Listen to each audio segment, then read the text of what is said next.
Friday, August 29th, and here's some of the news beyond the headlines. Ukraine's envoy to the European security body OSCE says Russian forces have staged a, quote, direct invasion and seized a small city in the country's southeast. Russia has denied that its troops crossed the border to help separatists take Novoazovsk.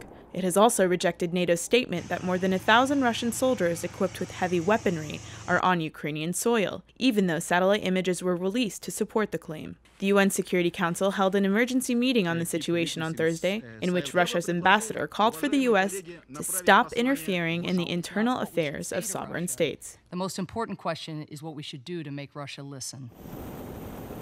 Brazilian authorities say they've taken down a criminal organization responsible for the destruction of vast areas of a particularly remote portion of the Amazon rainforest. Federal police say the gang inflicted more than $200 million in damage in the northern Pará state, where its members logged and burned plots of public land and illegally sold them for farming and grazing. 6 people were arrested and more than a dozen warrants were issued for alleged members of the gang.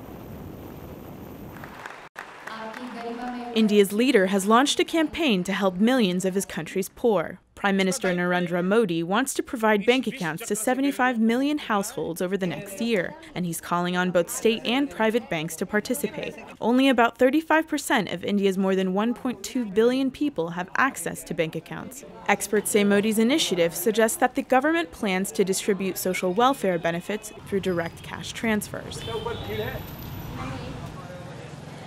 Dozens of girls have gotten sick in a town in northern Colombia, and their parents suspect that it's because they were vaccinated against cervical cancer.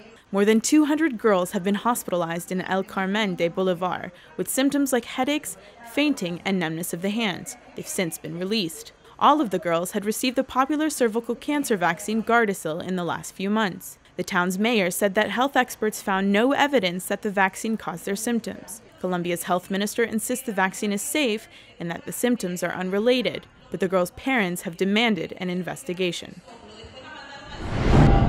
Check out the VICE News YouTube channel for more original reporting and documentaries from around the world. Bad is people were proud of it. People were proud of us being high on the murder list, proud of us like being a bad city, and I never agreed with it. I stayed away from that crowd. I stayed away from people who promoted violence.